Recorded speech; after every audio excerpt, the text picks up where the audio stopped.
누리며 우리가 받은 은혜를 우리 가족, 가까운 이웃들에게 전하며 함께 나눌 수 있는 구원의 백성들이다 되게 하여 주시옵소서. 이 시간 하나님께 맡깁니다. 예수님의 이름으로 기도하옵나이다. 아멘. 우리 성도님들 한 주간 잘 지내셨지요? 네, 감사합니다. 네, 우리 이 시간 나눌 말씀은 새롭고 더 나은 삶, 이렇게 제목을 정했는데요. 우리가 읽은 이 말씀 내용들은 전도자의 그 자세에 대해서 말하고 있다고 볼 수가 있겠습니다.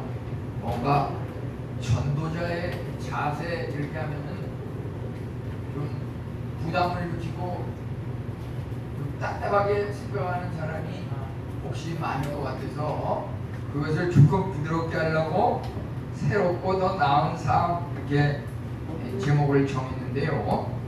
우리에게 있어서 정말 새롭고 더 나은 삶이라고 하는 것은 날마다 우리의 삶 속에서 하나님을 전하는 그것이 가장 새롭고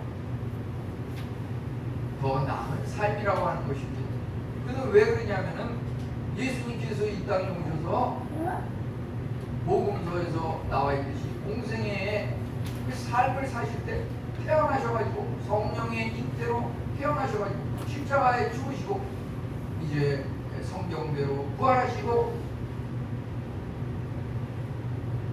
이제 하늘에 오르셨는데 그 하늘에 오르기 직전에 이 복음서의 마지막 부분에 보면은 마태복음 28장 19, 20절에서 뭐라 그랬습니까?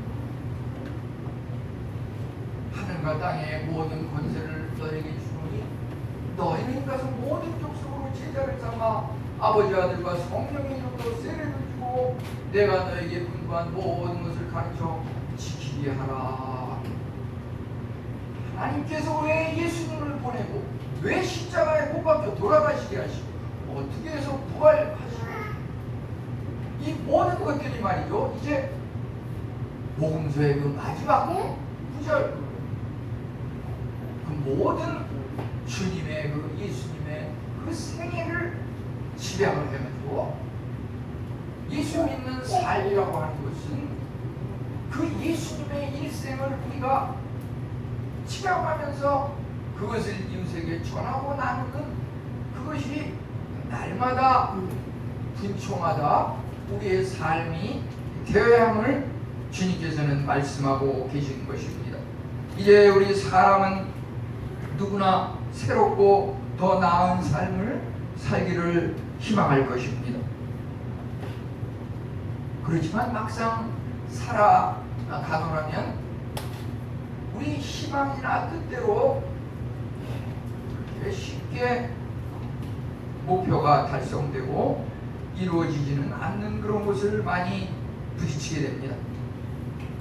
과연 우리가 소원하는 그 목표를 향한 우리의 발걸음이 그 발전을 멈추게 되는 원인은 무엇이고 이제 하나님께서 우리를 왜 이 땅에 오게 하셔서 삶을 살게 하시면서 누구는 선택을 해서 하나님을 믿게 하고 누구는 그대로 방치하고 상실한 가운데 내버려 두셔서 불신한 가운데 그저 왔다 가는 그런 삶으로 방치하시는지 과연 예수님을 믿는다고 하는 것은 어떤 특권이 주어지는 것인지 차이점이 불신자와 뭐가 다른지 그러한 것들을 한번 집약을 해서 한번 살펴보고요.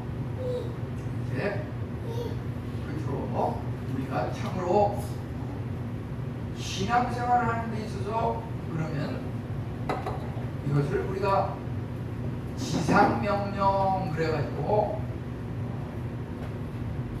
지상명령이라고 하는 것은 그 마태복음 28장 마지막 구절 부분인데 결국은 마가복음에 가서도 마지막 16장에 가면은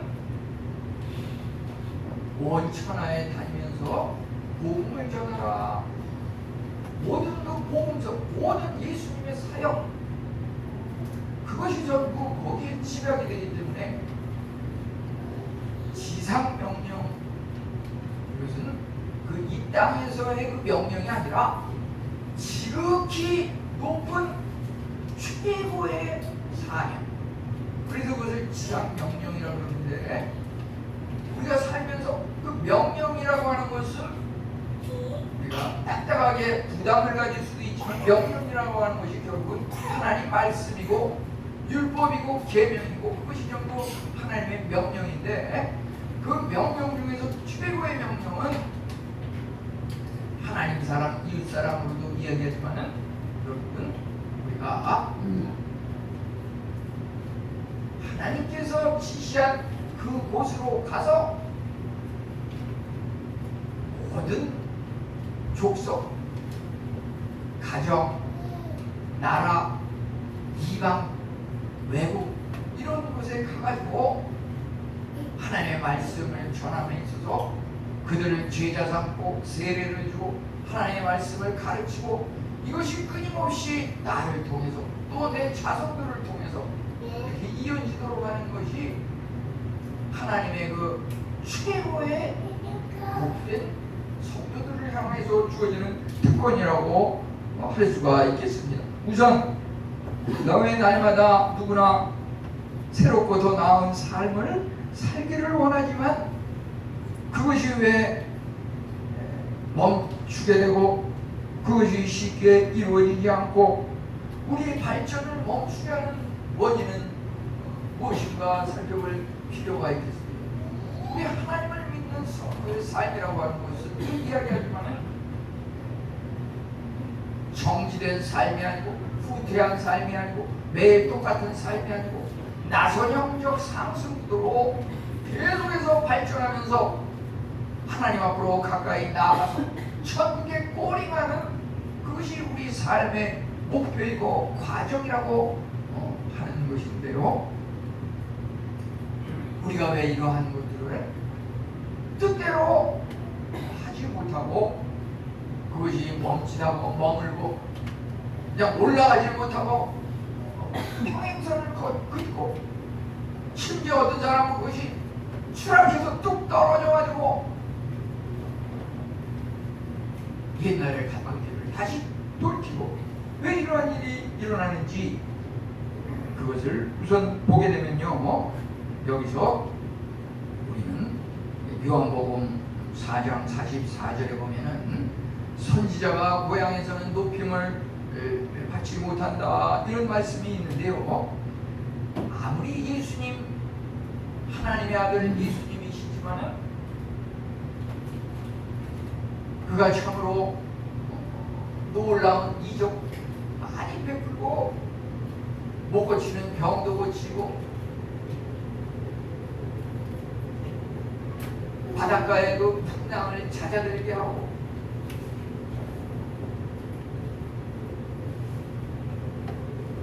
모형이요 떡 5개와 물고기 2마리를 가지고 한두 명도 먹어서 배고플 그 작은 양을 가지고 5,000명 이상을 먹이고, 예수님께서 이렇게 놀라운 일들을 많이 행하셨지만은 정작 고향에 들어가서 그 가족들에게는 무시를 당하고, 저 예수 저 목수의 아들 아니냐, 나사렛 동네에 한낱 작은 어린이 청년 아니냐, 이런 식으로 예수님을 무시했다고 하는 것입니다. 우리가 너무 가까이 매일 대함으로 가치를 모르는 것이 있습니다. 공기의 고마움 눈에 보이지 않으니까 모르지요. 그리스도의 복음이 얼마나 많은 사람들에게 얼마나 많이 전파되는지, 지금 이 시간에도 교회를 통해서, 무수한 교육자들을 통해서 하나님의 말씀이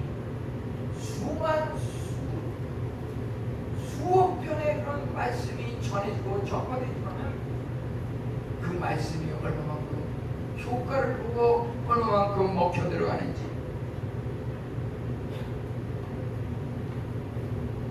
우리 기독교인들은 어찌 보면 이 하나님의 말씀이 너무 익숙하기 때문에 그것을 소홀히 하고 그 복음의 가치를 모르고 지내지는 않는지 살펴볼 필요가 있겠습니다. 오히려 이방 나라 복음이 전파되지 않은 그 나라에 가서 하나님의 복음을 전하면 그들이 정말 눈이 동그래가지고 과연 이런 세상이 있구나, 이 말씀이 정말 진리인가, 새로운 그런 느낌을 가지고 받아들이는 반면에 정작 하나님께서 택하신 이스라엘 백성들은 끊임없는 그 선지자들의 모세를 비롯해서 예레미야, 에스겔, 많은 선지자들 그것을 듣지 아니하고 전하는 말씀을 이제 예수님께서 오셔서 또 하나님의 복음을 전하는데 이것은 더 그것을 듣지 않고 그 말씀을 전하는 예수님에 대해서 머리끄댕이를 잡아다니고 옆구리를 발로 차고 창으로 찌르고 얼굴에 침을 뱉고 그 예수님을 심지어 십자가에 못 박아서 죽이기까지 한 것이 그냥 평범한 그런 사람들에 의해서 저질러진 것이 아니라 당대의 종교 지도자들, 바리새인들, 유대인 중에서 내노라 하는 그런 지식층, 그런 사람들을 통해서 예수님이 십자가를 짊어지게 된 것을 우리는 말씀을 통해서 보게 됩니다. 정말 이스라엘 백성들은 예수님이 권능이 많았던 지역에서 오히려 그 예수님의 권능과 이적을 눈으로 뚜렷이 목격했음에도 불구하고 예수님이 어떤 분인지 전혀 알지 못하고 그것을 태양하였던 것입니다. 그러다 보니까 예수님께서는 마태복음 11장 20절로 24절에 보면은 심판날에 두로와 시돈이 이것보다 더 복이 있으리라. 소돔과 고모라가 너희 이스라엘보다 더 심판이 적을 것이다. 정말 이스라엘 백성은 택함을 받았고 하나님께서 많은 혜택을 줬지만 그것을 전혀 고마운 줄 모르고 하나님의 복음을 끊임없이 대항하고 거역하고 반역하면서 우상을 숭배했던 것을 보게 됩니다. 주님께서는 그러기 때문에 십자가에 못 박혀 돌아가시고 부활하시고 하늘로 올라가시면서 남긴 말씀은 온 천하에 다니며 만민에게 복음을 전하라고 마가복음 16장에 말씀하셨을 뿐 아니라 디모데후서 4장 2절에서 때를 얻든지 못 얻든지 복음을 전파하라고 이렇게 말하고 있는 것입니다. 참으로 하나님의 말씀이 이스라엘 백성, 선택된 백성에게 에스겔 선지자를 통해서 전해지고 많은 경고가 그들에게 전달이 되었습니다. 그렇지만 이스라엘 백성들은 그 말을 그 조상 때부터 여러 차례 들어왔고 그 어른들이 하나님의 말씀 에스겔 선지자를 통해서 이스라엘 족속들이 많이 들었고 그 자녀들 손주들까지 다 들었지만 그들은 참으로 전혀 그것이 받아들여지지 않고 이러므로 말미암아 많은 선지자들은 병에 걸리고 그 고통과 어려움으로 인해서 상처를 입고 극기하는 죽음에 이르렀던 그런 예수님의 생애를 우리가 보게 됩니다. 그러한 것들이 왜 일어납니까? 출애굽기 7장 3절로 4절에 보면은 하나님께서 그 애굽의 왕 바로의 마음을 완악하게 하심으로 그가 하나님의 그 말씀을 전하는 모세의 이야기에 대해서 전혀 받아들이지 않고 마음이 완고함으로 말미암아 웬만한 그 심판과 재앙에서는 끈적도 안 하고 10가지 재앙이 계속 내려가지고 마지막 10번째 가서 받아들이다 주인은 거기에 가서 굴복을 하고서 이스라엘 백성을 애굽에서 풀어준 것을 우리는 출애굽기 그 기록을 통해서 보게 됩니다. 여하튼 바로왕의 완고한 마음이라고 하는 것은 오늘날도 계속 이어지고 있는 것입니다. 이 성경 말씀이라고 하는 것이 하나님의 말씀을 전하는 출애굽기에 모세의 그 전하는 말에 대해서 바로왕이 거역을 하였을 뿐 아니라 이스라엘 백성들도 시시콜콜 거역을 하면서 모세와 아론 지도자들에게 대항을 하였던 것을 보게 됩니다. 이어지는 여러 모세 오경에 이어져서 선지서라든지 많은 그 선지자들의 그 크고 작은 그 하나님의 말씀을 전하는 그 복음들이 전혀 그들에게 먹혀 들어가지 아니하므로 선지자들은 참으로 힘든 그러한 과정을 당하게 되었고 예수님에 이르러 절정이 되어서 급기야 죽음에 이르렀던 것입니다. 이제 예수님이 승천하신 이후에 주의 복음이 온 세계에 퍼졌지만은 주의 복음이 전달될 때마다 늘 충돌이 있었던 것입니다. 그렇기 때문에 그 종교개혁자 루터를 비롯해 칼빈 여러 그 종교개혁자들은 죽음을 불사하고 하나님의 복음을 전하기 위해서 노력하였던 것이고 오늘날도 주의 복음을 전하는 주님의 제자 또 우리 평신도라 그래도 마찬가지입니다. 주의 복음을 전하고 전도진을 돌리고 이러할 때 당하는 경험하는 그러한 것들이라고 하는 것은 오늘 성경 말씀에 나오는 그 여러 가지 반응들에서 우리가 정리할 수가 있겠습니다. 우선 하나님의 그 전도자 하나님의 말씀을 전하는 여기서는 에스겔이 하나님의 말씀을 이스라엘 족속에게 전하는 장면이 나오는데요. 하나님의 말씀을 전하는 사람 이 사람을 우리는 대변인이다. 우리가 보면은 뭐 국민의힘 대변인이다. 더불어민주당 대변인이다. 정의당 대변인이다. 뭐 이런 거랑 마찬가지고 우리 국가적으로도 보면은 대통령의 어떤 전권을 위임받아가지고 외국에 나가서 그곳의 지도자라든지 대통령을 만나서 그 대통령의 의견을 전달하는 그 사람을 갖다가 우리는 특사를 파견한다고 그러죠. 특사. 마찬가지로 하나님의 복음을 전하는 사람은 하나님으로부터 특별한 사명을 부여받은 특사라고 하는 것입니다. 하나님께서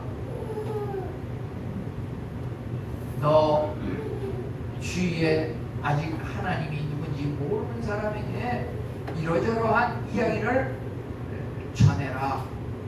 내가 뭐라 그러는지 내가 누군지 하나님에 대해서 전하라. 그래서 그것을 전하는 사람이 바로 특별한 사명을 부여받은 특사라고 하는 것입니다. 그 특사는 아무나 할 수 있는 것은 아니죠. 정말 수천만에 한 명 뽑혀가지고 이렇게 하는 것인데 그 사람은 참으로 하나님으로부터 특별한 권한이 주어지는 것을 보게 됩니다.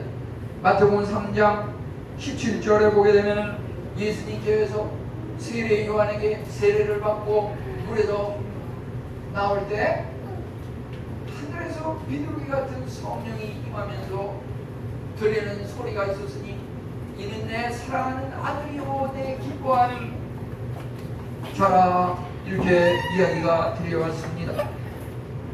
예수님을 향해서 하나님께서 이는 내 사랑하는 아들이요 내가 기뻐하는 자라. 이것은 바로 하나님과 동등한 분이시거든 그 신의 자리를 내려놓고 인간의 몸으로 오신 성육신하신 예수 그리스도의 그 낮아지심에 대해서 하나님께서 그를 사랑하고 기뻐하는 자로 인정하고 계시는 그런 증거의 음성이라고 볼 수가 있겠습니다. 우리가 하나님으로부터 전권을 위임받은 특사로서 사명을 감당하기 위해서는 자신을 낮추는 그것이 우선 가장 필요하다고 하는 것입니다. 우리 일전에 기독교 종교 서적 중에서 이 하버드 대학에서 박사를 받은 그 이용규 선교사가 두 번의 그 책을 줬는데 첫 번째 그 책은 내려놓음, 이제 두 번째 책은 더 내려놓음, 이런 제목으로 책을 줬는데요. 그가 하나님 앞에 자신을 내려놓는 그 순간부터 하나님께서 자기와 함께 일하시는 그것을 체험했다고 하면서 그 책에다가 이렇게 기록을 하였는데요. 우리가 왜 하나님 앞에 하나님의 은혜를 체험하지 못합니까? 우리 자신이 완전히 비워지고 하나님께서 우리 주인이 되셔서 우리를 이끌셔야 한다고 하는 것입니다. 이제 하나님께서 특별히 자신의 말을 사람들에게 전하도록 전권을 위임한 하나님의 특사에게는 하나님께서 함께 하신다고 하는 것입니다. 하나님이 함께 하신다고 하는 것은 무엇입니까? 하나님의 힘이라고 하는 것은 온 세계 79억 인구의 그 힘을 합친 그 힘보다도 더 큰 것이 하나님의 힘이라고 하는 것입니다. 우리가 생각할 때 그저 무슨 하나님의 힘이 일개인 무슨 이만기라든지 뭐 힘센 무슨 김동연이라든지 무슨 천하장사 암괴라든지 그 일개인의 힘으로 연상해서는 안 됩니다. 하나님의 힘이라고 하는 것은 온 인류 79억의 그 힘을 합친 그 힘보다 더 센 것이 하나님의 힘이고, 그 지식을 다 쥐어짜고 모으고 합친 그 지혜보다 더 큰 것이 하나님의 지혜이고, 하나님이 가지고 계신 그 재산은 얼마나 될까요? 79억 인구의 전 세계인의 재산을 다 합치고 더 많은 재산을 가지고 계신 분이 하나님이시고, 우리는 그래서 그분한테 달라 그래야 주고 그러지 세상 사람 가지고 있는 사람 잠깐 가지고 있다가 다 돌고 돌아서 여기서 저기로 이 사람에게서 저 사람에게로 가는 것이 돈이고 물질이라고 하는 것입니다. 우리는 그것을 만드시고 공급하시는 하나님께 하나님을 기쁘게 해드리는 방향으로 사용한다고 하면은 우리에게 무궁무진하게 주어질 것입니다. 이제 하나님께서 우리에게 말씀하시는 것은 우리가 하나님의 말씀을 전할 때 어려움을 당할 수가 있는데 반대 세력에 부딪힐 수도 있는데, 그렇다고 해서 그것을 두려워하거나 염려하지 말라고 하는 것입니다. 내가 아직 세상에서도 할 일이 너무나 많은데, 내가 지금 부족하고 결핍된 것을 치러야 할 내용들이 무궁무진한데 그거 하나 제대로 감당할 수가 없는데 어떻게 이러한 것을 멈추고 하나님 앞에 가서 예배를 드리고 하나님의 말씀을 전한다고 하는 것입니다. 도대체 말도 안 되는 소리다 이렇게 생각할지 모릅니다. 괜히 그러다가 굶어 죽는 거 아니냐, 괜히 그러다가 몸을 건강을 해치는 거 아니냐? 그러다가 믿지 않는 친한 사람과 결별을 하는 거 아니냐?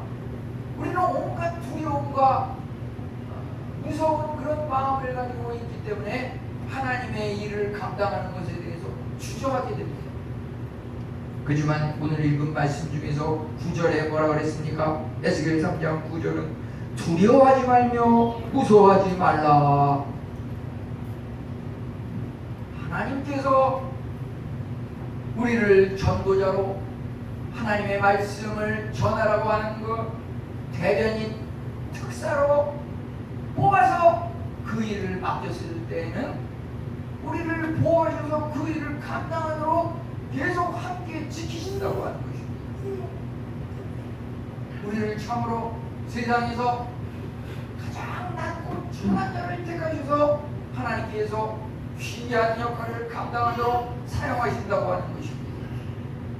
우리가 세상에서 가장 값진 것은 무엇입니까?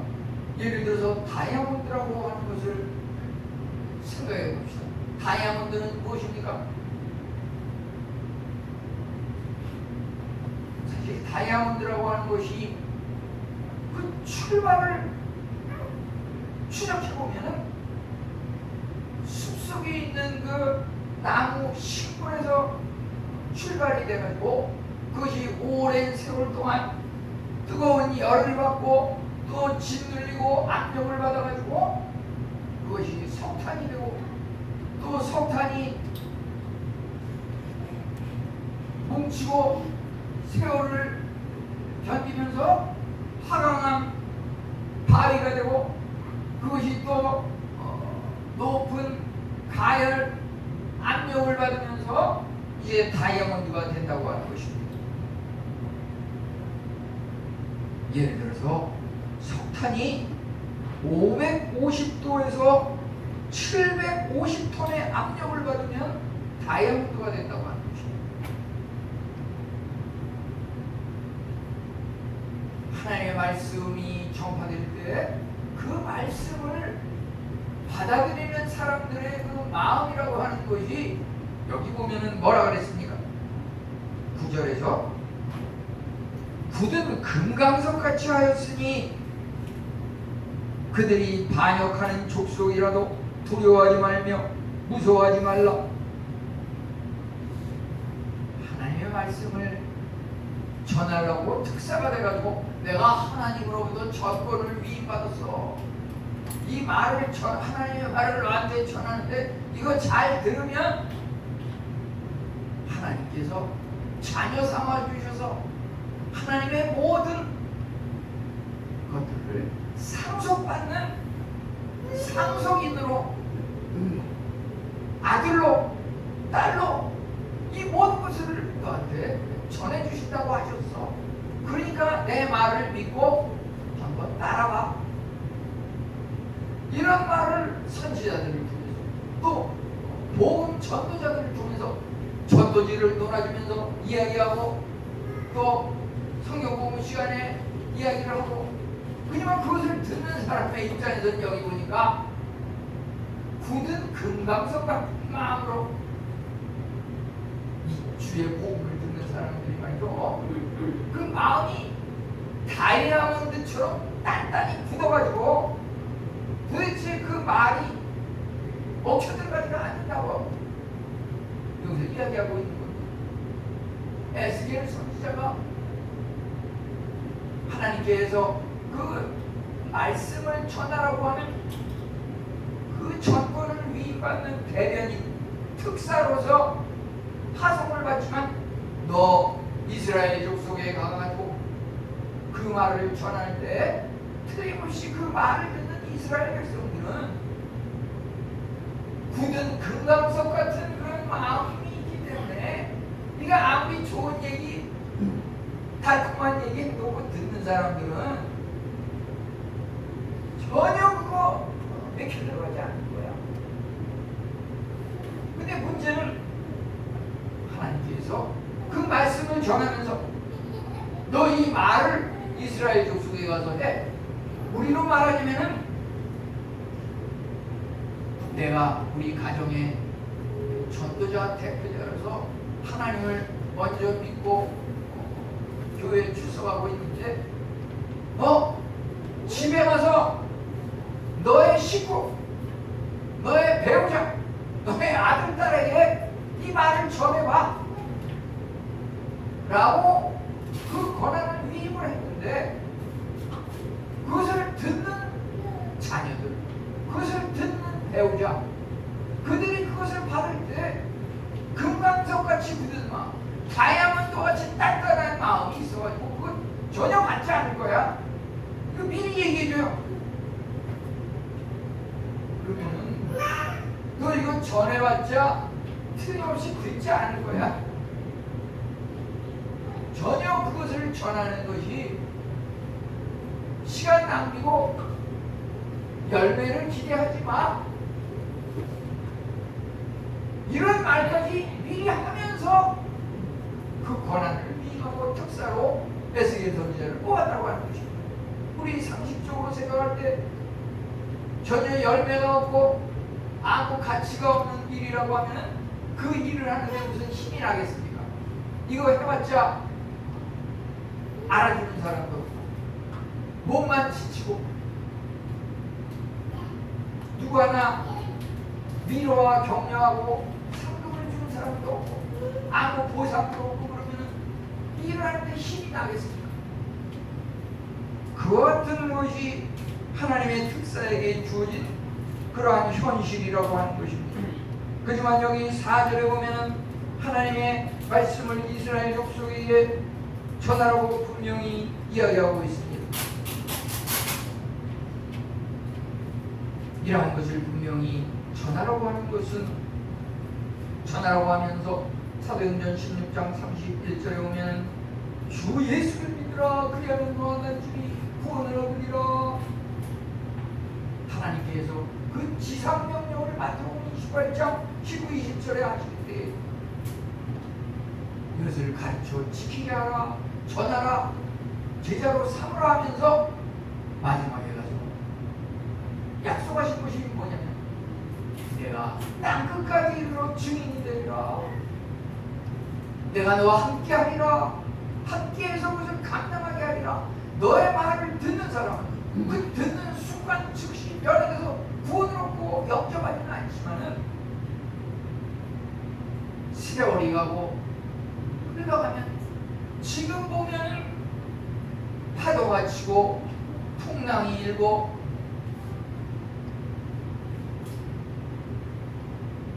그저 보면은 한낱 바위에 붙은 녹색 흐물흐물한 이끼와 같은 해초 연약한 것에 불과하지만 이것이 10년, 20년, 우리 때가 안 되면 우리 다음 때에 가서 100년, 200년, 1000년, 만년이 지나면 그 흐물흐물한 이끼 풀조각이 화강암 바위 돌덩이가 되고 그것이 이제 다시 진주와 같이 단단해지고 다이아몬드와 같이 굳어지고 하나님의 구원이 끝내는 이루어진다고 하는 이러한 약속을 하나님께서 또 하고 계신 것이죠. 근데 문제는 우리가 말이죠, 그것을 지나치게 욕심을 부려가지고 내가 모든 것을 다 하려고 할 때 문제가 생기는 것입니다. 저도 그래서 목회하면서 어떻게든지 우리 인해교회에 발을 들였는데 성도들마다 어떻게든지 구원으로 이끌고 다 참 정신동에 춤을 추면서 신앙생활을 함께 잘했으면 좋겠다는 그런 바람이 있지만은 아무리 노력을 하고 물론 저는 늘 노력이 부족한 것을 사실입니다.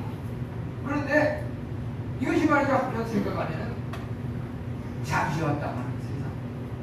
저도 역시 이것을 이 사명을 맡다가 앞날을 알 수가 없는 거고, 하지만 하나님께서 주어진 이 기간 동안 우리 성도님들이 어떻게든지 흩어지지 않고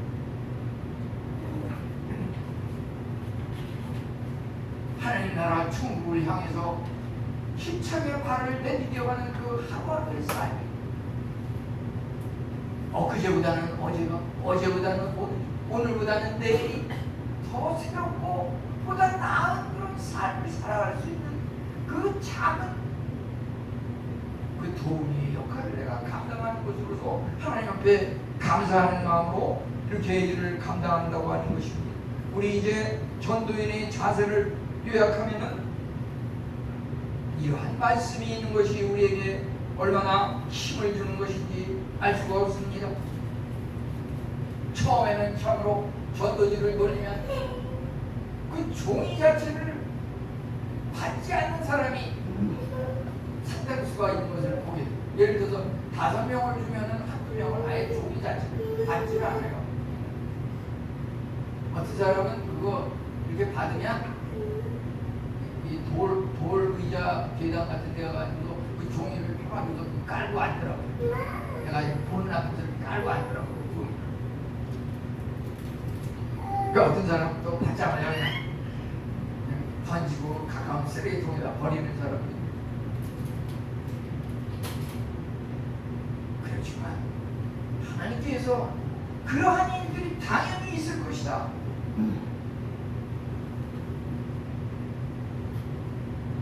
이 성경을 지은 에스겔 선지자에게도 이러한 반응이 있을 것이고 라고 했을 때는 내가 정말 에스겔 선지자보다 더 나았기는 쉽지 않겠죠. 그럼 나에게는 당연히 그러한 것이 있으리라고 하는 것입니다. 우선 그 듣는 우리의 복음을 전해 듣는 그 이웃 사람들, 그 불신자가 그것을 듣고자 아니한다고 했습니다. 7절에. 그럼에도 불구하고 우리는 그것을 이야기해야 하는 것입니다. 하나님의 말씀을 전해야 하는 것입니다.